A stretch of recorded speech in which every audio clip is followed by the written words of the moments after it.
ni Apostol Pablo ay nagsisilbing paalaala sa atin na ang hapag ng Panginoon ay isang gawaing pinag-iisa, hindi pinagbabahabahagi ang mga mananampalataya kay Kristo. Mariing ipinapaalala ni Apostol Pablo na ang hapag ng Panginoon ay isang banal na gawain at dapat igalang. Ang pakikibahagi rito ng hindi nararapat ay magbubunga ng hindi maganda. Ang hindi nararapat na pagtanggap at pag-inom ng mga elemento ay isang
ipako sa krus na Panginoon.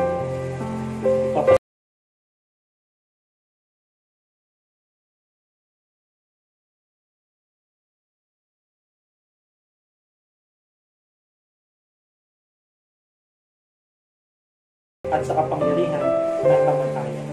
Kaya naman, O Diyos, linisin mo ang aming puso. Patawarin mo kami sa aming mga nasalita, sa aming mga naisip, at kinikilala namin ang aming mga naging pagkukulang.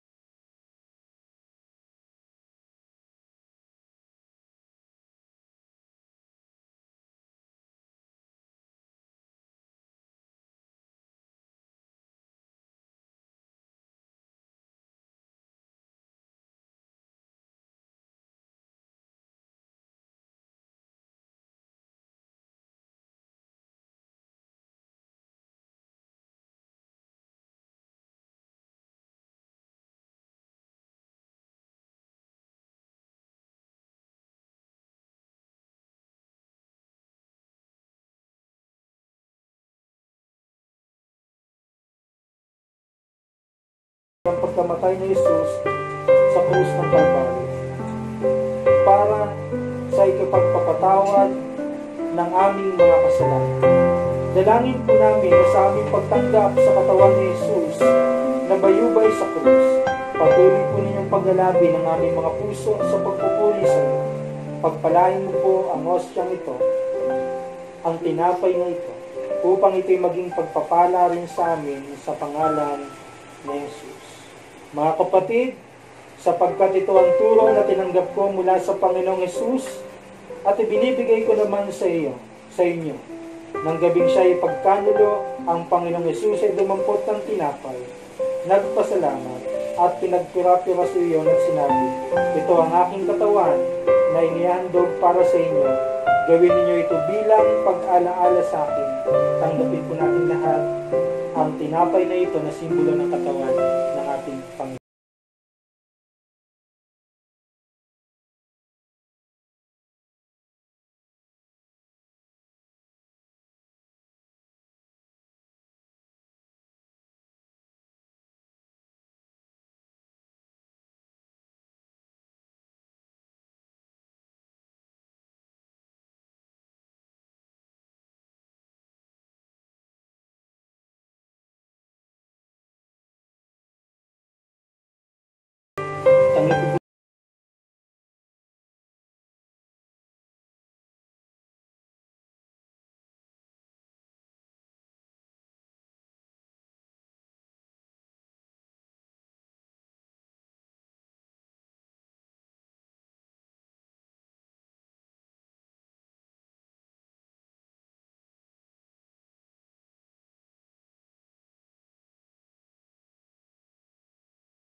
Ang dugo ni Jesus na nabubuo sa krus ng Kalbaryo ang siya nabugas sa aming mga kasalanan upang kami maituring mong mga anak.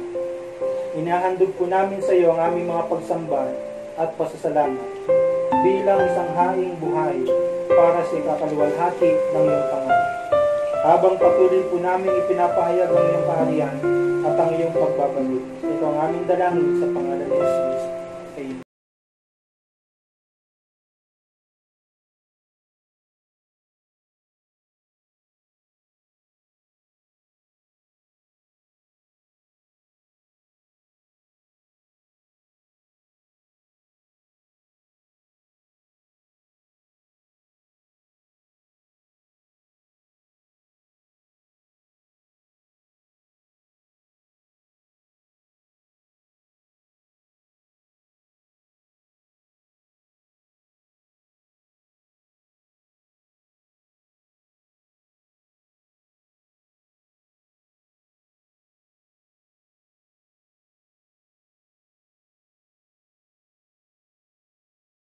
Inumin ninyo ito, gawin ninyo bilang pag-alaala sa akin. Sapagkat tuwing kakain kayo ng tinapay na ito at iinom sa kopang ito, ipinapahayag ninyo ang kamatayan ng Panginoon hanggang sa kanyang muling pagpatay.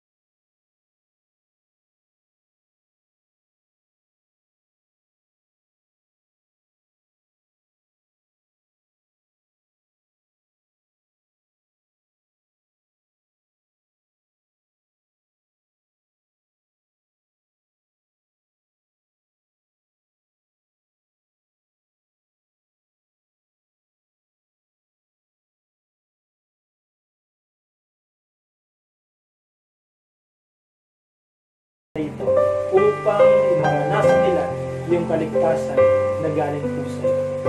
Maaaring may mga relihiyon na silang dinadaluhan, subalit Panginoon, may mga tao kang pinili at hinirang upang makatanggap ng kaligtasan. Dalangin namin na dalhin mo kami sa mga tao na yon upang maibahagi namin ang balita ng kaligtasan. Pinataas po namin sa iyo ang Pastor Larry, ang Pastor Sammy, na siyang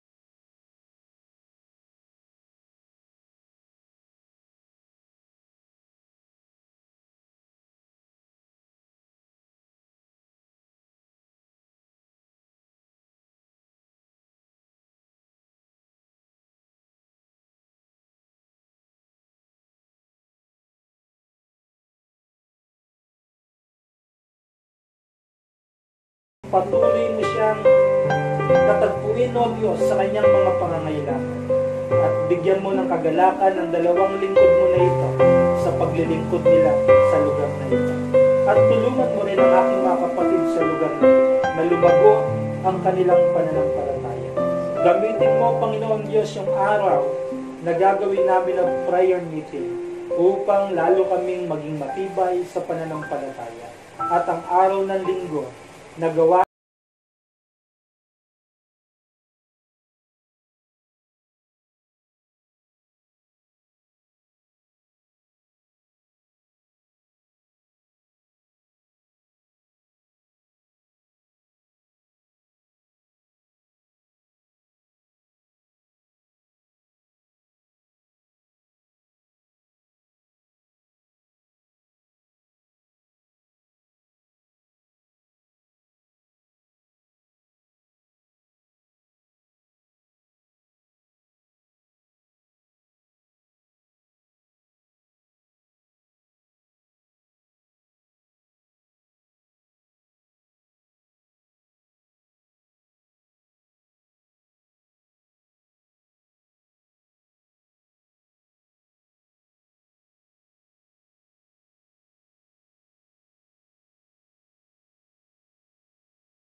kayo ay nagkaroon ng tunay na kalayaan, kagalakan, at tunay na kaligtasan.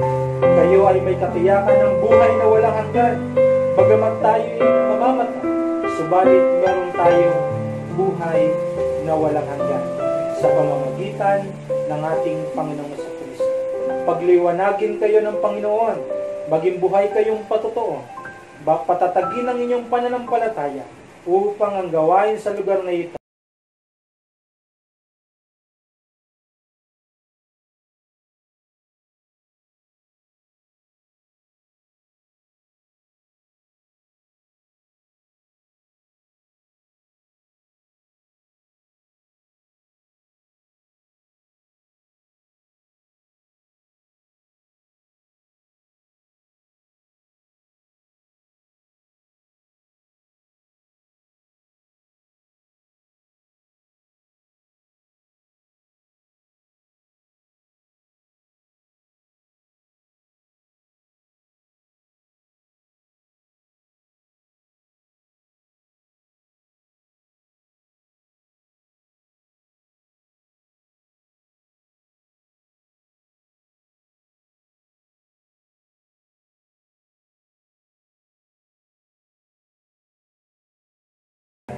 pero